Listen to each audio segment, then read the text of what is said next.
There have been a couple moments where I've been watching CTV programming and I've gotten either a companion QR code or just a companion ad that was very, very relevant to me and the ability. Anthony Katsur is the type of guy who walks into a room full of ad tech execs, says what everyone's really thinking, and somehow still gets invited back.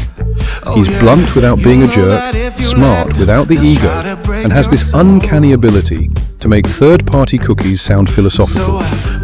This is his third time on the ADOTAT Show, which either means he likes us or we've got dirt on him. Either way... Multi-billion-dollar complex federal court litigation. We do it day in, day out. And we've built a team dedicated to doing nothing but keeping you safe in the most dangerous litigation in the world. We're comfortable, or everybody else is horribly uncomfortable. And with the litigation piece, we bring the compliance piece, right? That's what I'm adding, that's what my entire team is adding. We've built TCPA World only for you folks to help. And now, the host of the ADOTAT Show, the Dean of Data, the Rabbi of Roez, the Prince of Performance, the Sultan of Strategy, the one, the only, give us a huge applause to Pesach Laddie!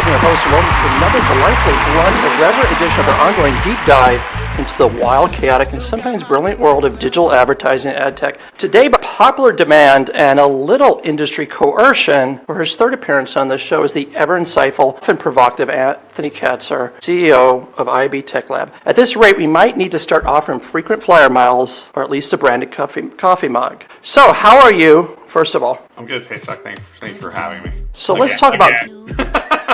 Do I get, if I make it the fifth time, do I get like the SNL jacket, like fifth host kind of thing? Yeah, let's do that. Let's talk about how right now, Google's epic U-turn on cookies. Not that everyone didn't predict this, but we still thought third-party cookies were headed for extinction, and now they decide to keep them alive in Chrome. It's kind of a little bit like Groundhog Day meets Jurassic Park. So what's your read on this surprise plot twist? I think ultimately it was the right move for the industry. I think a lot of long tail and mid-tail publishers probably are sleeping a little lighter since the announcement. The third-party cookie is still broadly used by the ecosystem. Sure, we can debate the fidelity of the third-party cookie. We can debate the accuracy of data that are appended to the third-party cookie, but net, it is still in broad use across the ecosystem. I think third-party cookies are still resilient. Again, I think there are debates around the fidelity of a third-party cookie, given cookie deletion, just given organic cookie deletion rates, cookie blocking by consumers. And again, what data are you actually appending to the third-party cookie? So I think that's a different discussion, but I think third-party cookies historically have powered interoperability of the web for 30 years. So this is how advertising was able to function across the web for 30 years.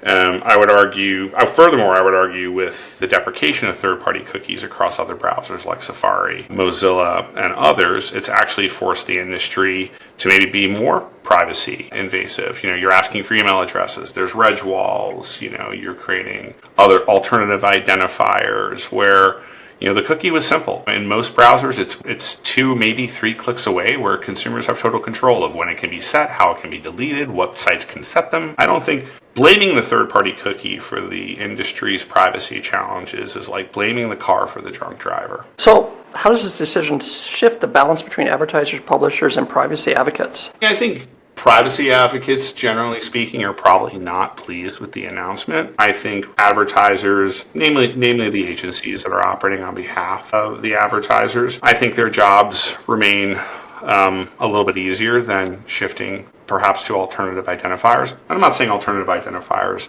are not an option. They certainly are. You certainly, I think, get higher fidelity out of alternative identifiers. But I think the ability to continue to use a third-party cookie makes it easier for buyers to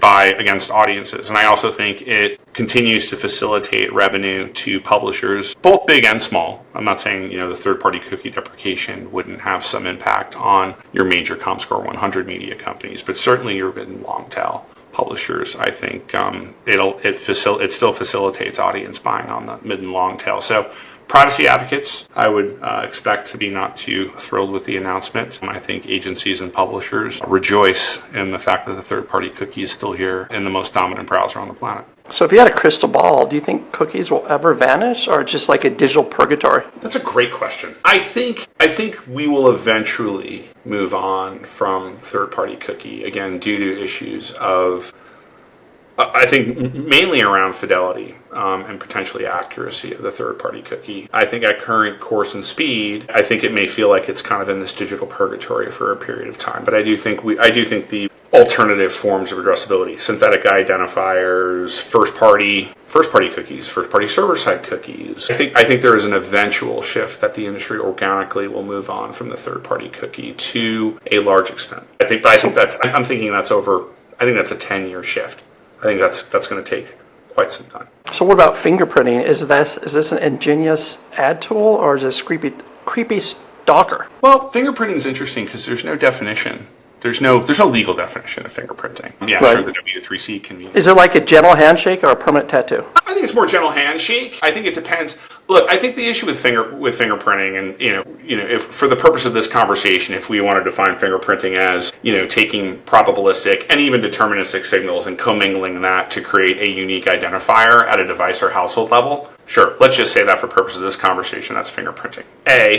Proper notice and consent. There is no law globally that doesn't allow for this, as long as the consumer is given notice and knows what they're opting into, and they consent to do that, sharing that data to then create a fingerprint. So everyone loves to be like, oh, fingerprinting, like it's this nefarious thing. As long as there is notice, consent, and ease of opt-out. I think that's where things like fingerprinting can get a little bit tricky, is if the consumer doesn't have the ability to then either opt out. Once they've opted in, they can opt out later. You can then source that ID that you've created off that fingerprint, and that can be deleted and then no longer share with the ecosystem. So I think it really comes down to consumer control of what that quote-unquote fingerprint is. I think that's where you run into some issues, right? Because the fingerprint doesn't necessarily reside on the browser, right? It typically will live server side. So as long as consumers still have access to that identifier that was minted out of that and can control it, either through a data deletion request or just an opt-out request, then I see absolutely nothing wrong with fingerprinting. People love to throw the F word out there like it's this nefarious, evil, dark thing. No,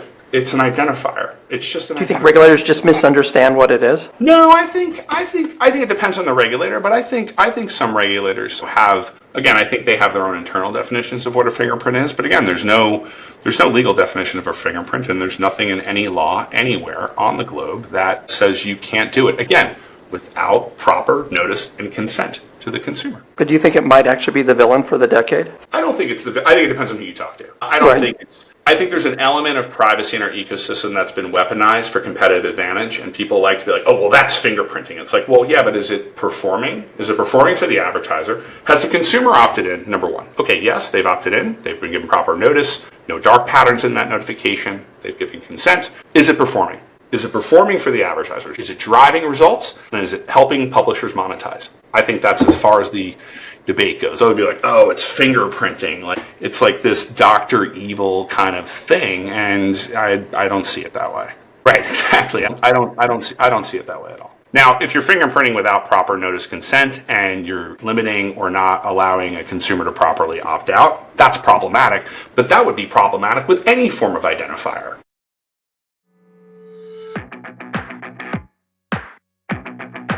If last touch attribution worked, your waiter would take full credit for your meal. We make sure the chef gets credit too. Incremental. But isn't that what happens when people look at the bid stream and they're just pulling information out? Is that fingerprinting? One could argue that if you are inspecting the bid stream and you're not a genuine buyer and you're just inspecting the bid stream to develop consumer profiles, where again a consumer doesn't have a voice in, can you develop that profile on me? I think that's problematic. So from fingerprinting to dark arts, now to the shiny new world of connected TV, everyone's talking about it. Is this CTV really transformative, or just traditional TV with better PR? No, I think CTV is transformative. Absolutely. I think CTV is absolutely transformative. The beauty of television, since the first broadcast of history, and a commercial spot ran next to it. The beauty of television is sight, sound, and motion. The ability to tell a story within 15, 30 seconds or 60 seconds or a minute. If you think of, the John Lewis ads in the UK every year, like they're always so emotional. I remember that Elton John one from a few years ago. Like that kind of got me, right? That is the beauty of television advertising. With CTV, the ability to make that interactive, the ability to do things like real-time ad replacement and live events, be able to do like things like real-time ad insertion when you're watching an event, I think becomes interesting. The flexibility of ad formats, I think, becomes pretty amazing in connected TV versus what you've been able to do in linear television. Measurability in CTV it should be much more precise if the industry could just agree on some technical standards and standards around measurement, but there seem to be fiefdoms around this in the industry. But I think CTV advertising is definitely one of the final frontiers, I think, for the ecosystem, both in terms of rich, interesting, engaging, creative, better measurement than you've ever been able to have in historical linear television. I also think the beauty of CTV and the fact that it is programmatically accessible, I think makes it more accessible to small business owners and D2C brands than historically linear TV has allowed. So, no, I think CTV is an absolutely fascinating, rightfully booming environment for advertisers. So is there a moment where CTV really showed its promise, or CTV advertising, where you were like, wow, this is what it's all about? Yes, there have been a couple moments where I've been watching CTV programming and I've gotten either a companion QR code or just a companion ad that was very, very relevant to me, and the ability for me to interact with that using my phone. The way, tying those two devices together and actually having a meaningful advertising experience. And one could argue, maybe I'm not the right subject because I'm in the ecosystem. And I was like, oh, that's a really unique way to do it. I thought it was deeply engaging. It was highly relevant and deeply engaging. It was a Prime Video ad. And I thought the way they displayed the ad and when you're logged into Prime Video, right? Like I'm logged in. I'm also logged in my phone on Amazon, and the spot ran. It wasn't even a QR code. They're like, if you're interested, open up your Amazon app right now. Well, that's cool. See, that's the stuff I've been wanting to see, because I get when I'm on Amazon, I just get tons of MaxiPad ads. So I think I was watching, because it's very confused who I am for some reason. I think it thinks I really want to buy tampons. Well, it could be household level. I don't know who's in your house. It's 5 boys and my wife. Could be relevant to the household level. So I think I was watching Reacher. I forget what program I was watching on Prime Video. And it was like, open your Amazon app if you're interested. And sure enough, I opened my Amazon app. And it was something it was something I was interested in. And there it was when I opened up the Amazon app. They had the e-commerce experience all ready to go. And I was like, that is an amazing. Was it for Reacher or something else? No, it was for me it was targeted, I think it was some camping equipment. Like, I've been giving Disney a hard time that you can't buy Disney products on the Disney Plus app, which makes no sense to me. That makes no sense to me. I think like when I'm watching Avengers, I should be able to get Avengers stuff. Like, just press a button and get like an opportunity for Disney. And so yeah, it explains a whole silo issue, that this team's here and that team's there, and they don't really talk to each other. That e-commerce and CTV are two different things. I think that'll come around. I think those walls are breaking down in legacy media. I think those walls are breaking down in brands. I think as leadership of those organizations, and I think as new generations step into operational leadership roles, management roles in those organizations, I think you're going to see that. I think you're going to see that blur more and more, because I think the next generations of media and advertising are thinking about how to better synthesize or find the synergies between media and ads and parks or cruise lines and how to bring all that together. So I think we'll see that change. I think it's a generational shift. The hard question, why is CTV such a frog magnet, though? Fraud will always follow the richest unit economics and the biggest budgets. You don't get bigger than television. That full stop, period, the end. That's it. Well, fraud, if you look at the history of fraud, starting in display, moving into mobile, quickly went to digital video, right? Because the unit economics improved and the budgets were bigger. Same is true for CTV. Does any of this have to do with the fuzzy measurement that exists in CTV? No, I don't think. I think the fraud issue has to do with necessarily fuzzy measurement. I just think it's going to follow where the big money is, and the big money is in television. That is the seismic shift we are seeing as an industry today, is money moving from not just linear budgets, but other advertising budgets moving into CTV. Speaking of ad fraud, feels like a little bit like a permanent rash, and no amount of ointment seems to help. Why is this still thriving? Why is it still thriving? I wish I had the answer to that. Why is it still thriving? I think, look, we tried at Tech Lab. When I first started at Tech Lab, we wanted to do our own research initiative on ad fraud, right? So depending on who you read or who you follow, ad fraud is as low as 4 to 10%, 3 to 5%, and others would say it's as high as 90%, right? Depends on what you define fraud as, I guess. True, right, exactly. Definitions of fraud. Yep, that's a great point. How you define fraud is part of it, but even if you just start with things like IVT, right, or even things like domain spoofing, right, you have these wide variances of like what was the level of fraud. So when I first started at the Tech Lab, I was like, why don't we do our own research? Like, let's actually partner with some brands, and let's actually do some buys on behalf of those brands, and work with some independent researchers to not just determine the amount of fraud. We actually started in CTV. But then also, like, what other fraud is out there that perhaps we're missing, like we don't have Tech Lab standards for, or there's some best practice we should introduce to combat that. We had a really tough time getting brands to participate in that initiative, and I don't know exactly why. I think it's called the fear of finding out. FOFO. It might be. It could be fear of finding out.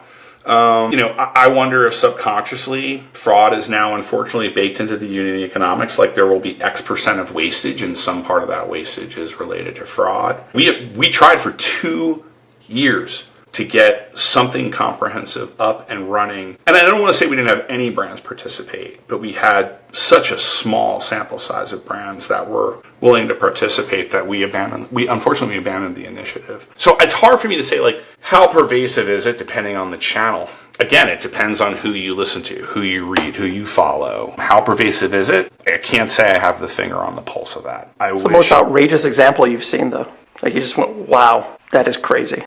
The most outrageous example of fraud I've seen. I'm still amazed people are doing 1x1 pixels and getting away with it. I don't know if I have a most outrageous example. I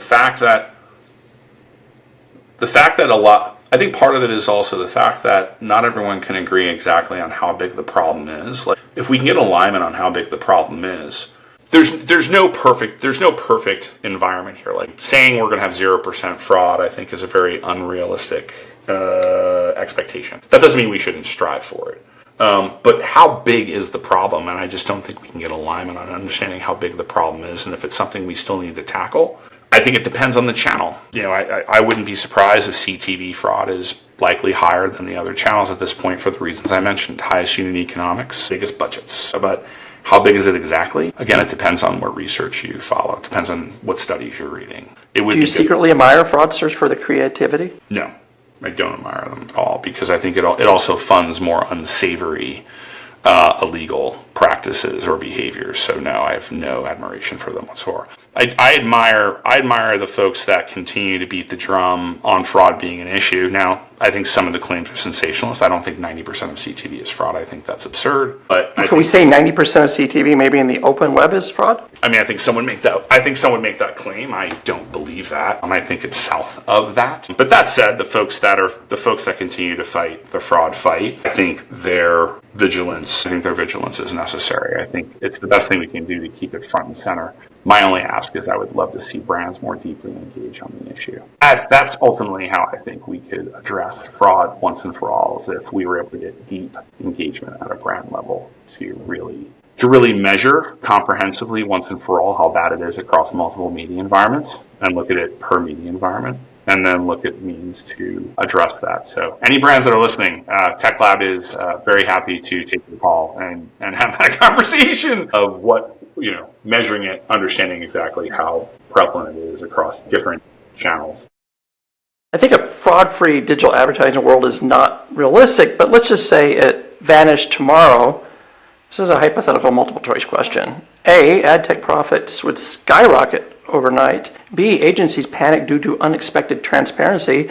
Or C, fraudsters simply become politicians. I think there's a D. I think publishers are the first beneficiary of a truly fraud-free environment because it would demonstrate the actual scarcity of supply in the ecosystem. And then I think after that, I think brands benefit because when you're advertising to real humans, one would expect you should get greater ROI. Or if you're not getting greater ROI, because fraud usually tamps down the unit economics because you're getting cheap supply, at least you will get accurate ROI and you can make more informed media buying decisions. So I think publishers and brands would be the two immediate beneficiaries if we actually had a fraud-free ecosystem. We're going to move from digital dangers to desert islands. I don't remember if I stranded you on a desert island last time, but we're going to do it again just in case. Sure. I'm out there again? Okay. We did last time? I think we did.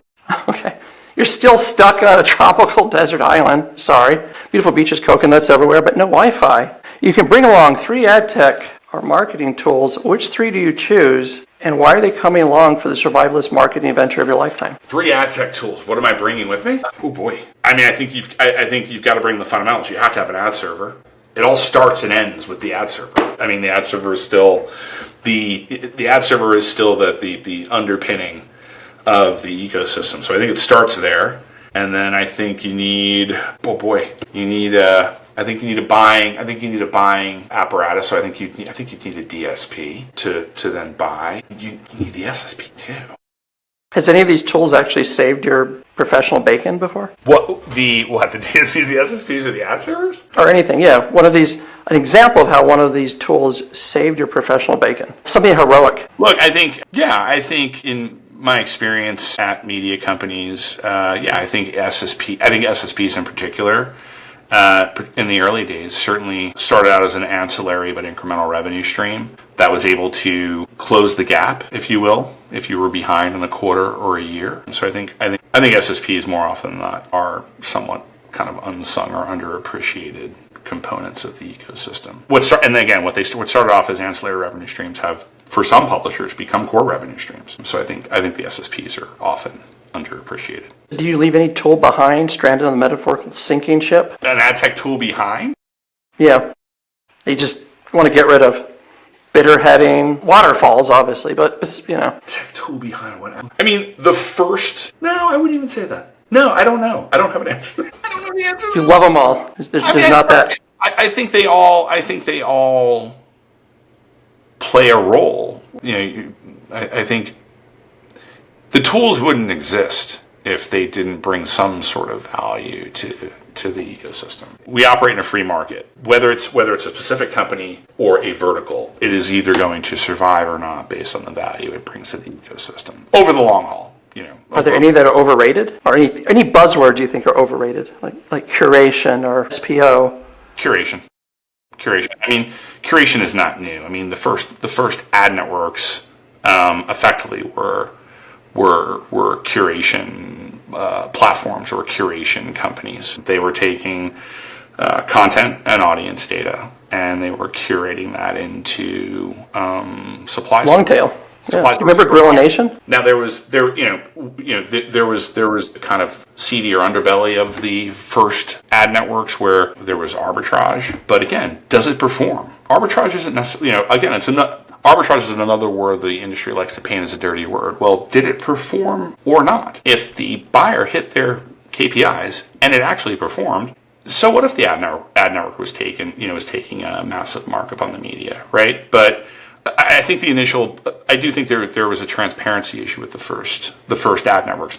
The first ad networks were curation platforms or curation vehicles, commingling supply and audience. That's what it was. I think today what we're seeing from curation is this sort of flight to transparency. I like to see greater transparency, and that's what, we've got standards at Tech Lab that facilitate transparency and curation. It's been tricky getting folks to adopt it, particularly when everyone's sitting here talking about curation and transparent curation. It's like, great, why don't you come adopt Tech Lab standards? Let us report on that. Things like our content transparency standard, which we have, it's been in market for 2.5 years, and very few people have adopted it. So anyone who wants to talk about how transparent their curation platform is are more than welcome to belly up to the Tech Lab bar. And who has adopted it then? we will put you through the data transparency standard. So I know you're not going to call anyone out. So who has adopted? Who are the people who have? There's a handful of companies out there that have adopted the standard. I mean, Yahoo recently announced they have adopted it on the DSP side. ScanBuy is another company that's adopted the data transparency, and there's a handful of others.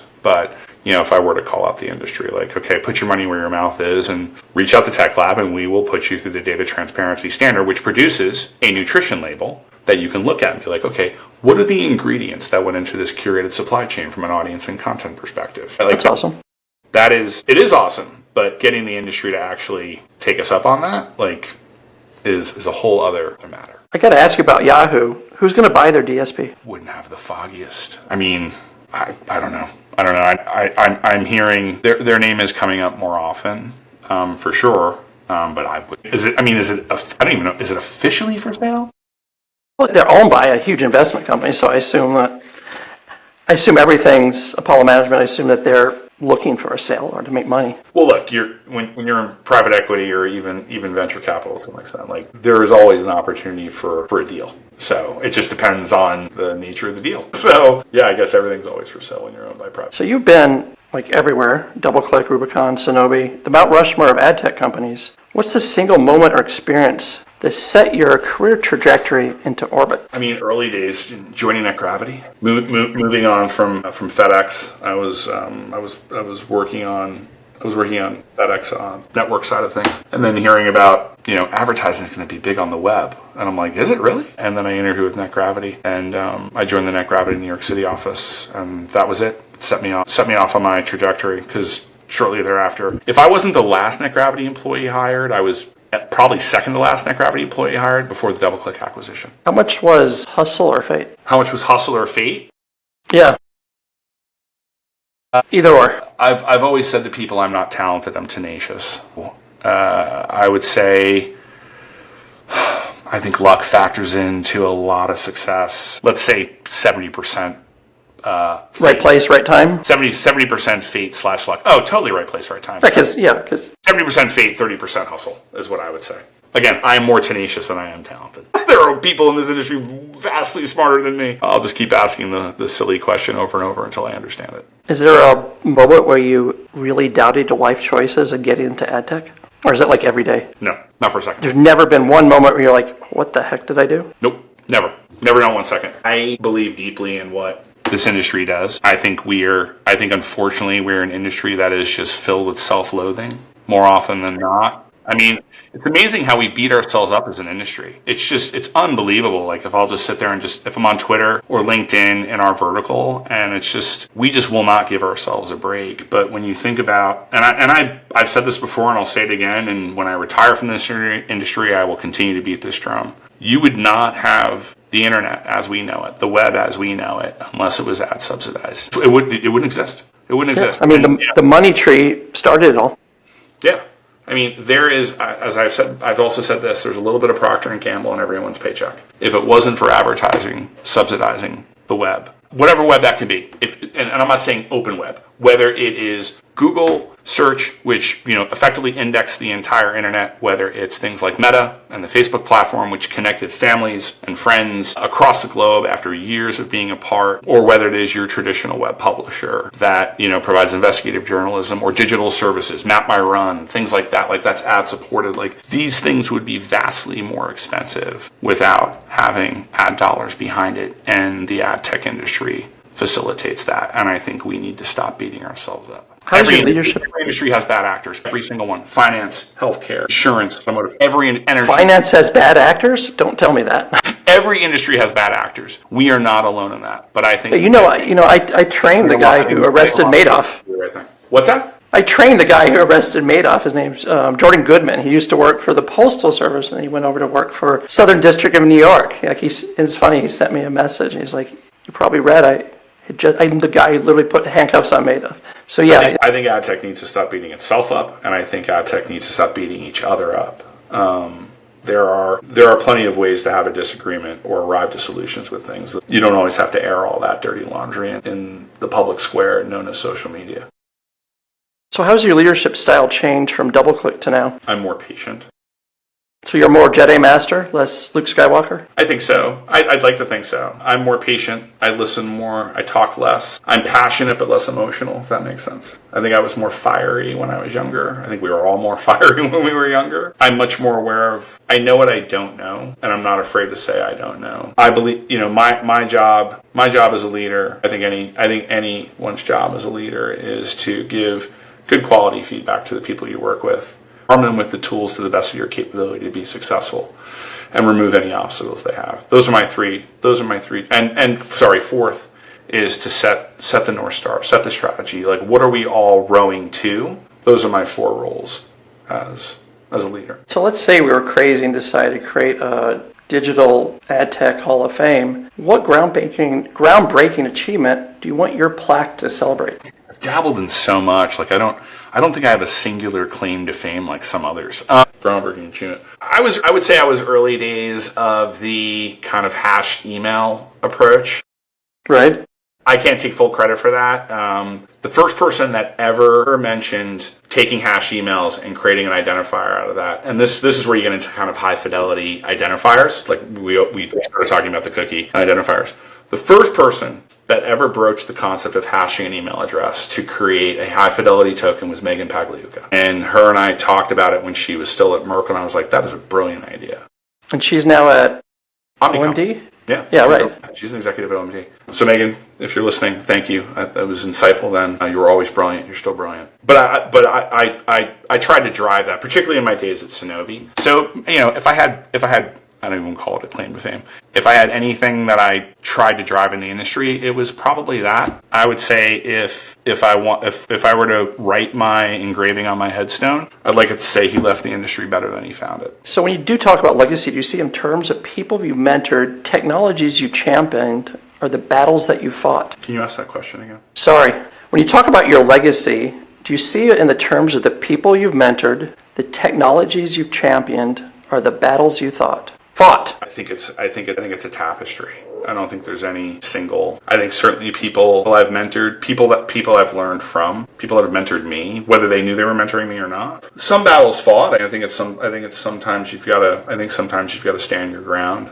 I think it's a tapestry. I don't think there's any singular. There's no singular answer to that. So do you think that your children or your children's children will, do you think that your children's children or future generations will thank you or they'll curse you? I think they'll thank us. If you look at this is a digital world. This is a digital world that is supported by ads. Will there always still be that debate whether there's too much ads or not enough ads or if ads are necessary? I think that's been the debate since the first ads were ever shown, whether it was print, legacy linear television, radio. I think that's always the debate. I mean, if you look at the phenomenon, look at TikTok, right?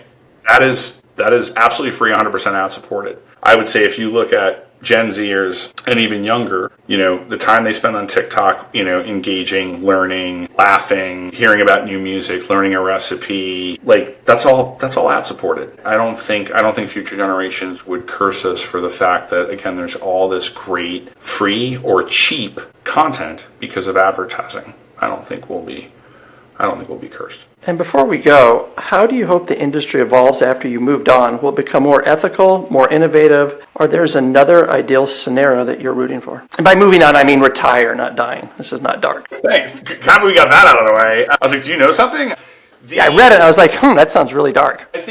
I think more collaborative, I think more innovative, and I'd like to see the industry get more collaborative around innovation. From where I sit at the Tech Lab, I think there are too many fiefdoms, and I think too many companies think they have kind of certain special sauces where really it should just be a technical standard. And I think measurement is where we suffer greatly, where it has been an immense struggle getting the industry to come together on any form of measurement, consistent form of measurement. That has been a tremendous challenge, and I think if we could solve that, if we could come together and agree on a set of standards around measurement, I think that creates a rising tide for the entire ecosystem. But I don't think everyone sees it that way. And now the hardest part is where we try to see your moves. Remember? No. And that's a wrap on another gloriously unfiltered episode of the ADOTAT Show.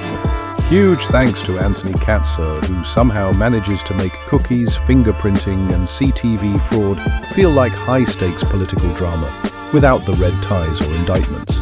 Big shout out to our sponsors who make this madness possible. Troutman Amin LLP, the legal muscle you want when regulators come knocking, and Incremental, the measurement company that actually knows what incrementality means and doesn't just use it as a slide title. Until next time, remember, stay bold, stay curious, and know more than you did yesterday.